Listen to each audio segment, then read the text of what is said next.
I mean, it's true what they say. Everything just stops. There's no rain, there's no wind, there's no nothing, and it's just there. And then it's gone. It sounds just like a train just in your ear. It's just overwhelming. It was so fast, but yet it felt like a lifetime. It was awful. It was absolutely awful.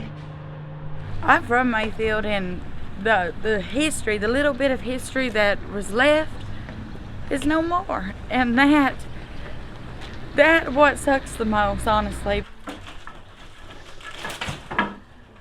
This was my business. It was a healing center.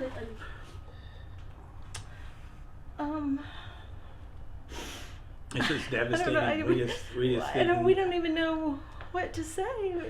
It's like you just lose everything in a minute. Tornado came in through here 3 years ago and just kind of hopped and skipped and did damage to the car dealership and stuff, but nothing to this degree. Yeah, this actually, how is we found out is because he's a physician. The CEO called him. Right, and asked we had him, a mass casualty drill at the hospital. We had people everywhere. We were suturing people up. It was so kind they of crazy. asked him for help, and we were like, "What? And what is that serious?" And then that's how we kind of learned about the devastation. Yeah. So that was last night, and early into like 4 a.m. this morning. I was in the hospital. Like I said, the CEO called about 10:30, and I thought he was just checking on me, and then he said, "Hey, can you come up here?" One of the other general surgeons, one of the orthopedic surgeons were up there. There were people everywhere, lots of children, people with lacerations, broken bones. I mean, they just kept coming in. We were using different parts of the hospital for triage, and we were suturing people up normally where we pre-op people before surgery, the ER. I mean, it was kind of crazy.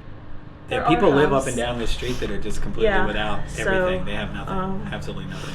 Yeah. So we are blessed But in that regard. You just can't describe what losing everything. And again, I can't imagine if this was our home. I mean, this is just business That would be stuff, crazy. so Yeah. it's not my home.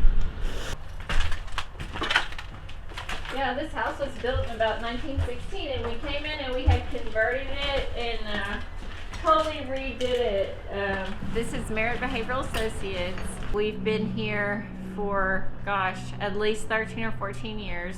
It's a total loss, and it's something that we're going to recover from and hopefully find another place so that we can continue providing outpatient services for the people in this community.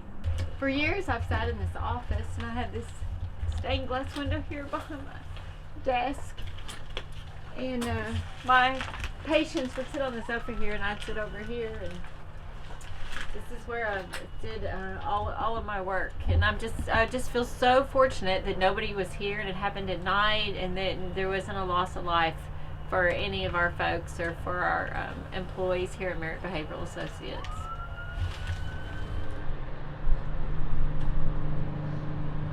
At 9:30, I was watching for the storm to come through. Just hit immediately.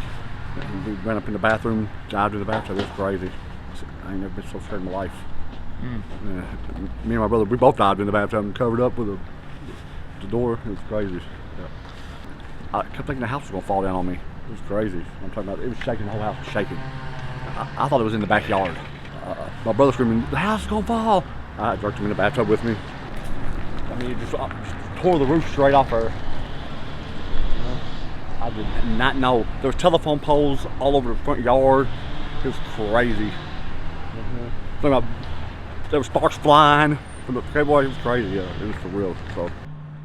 It's like I was telling my husband, this is stuff you only turn on the TV and you see, and it's hard, but you don't truly get it until you walk out your front door and see it firsthand, and then it's like, what? Like, no way, this did not just happen. Not in my town.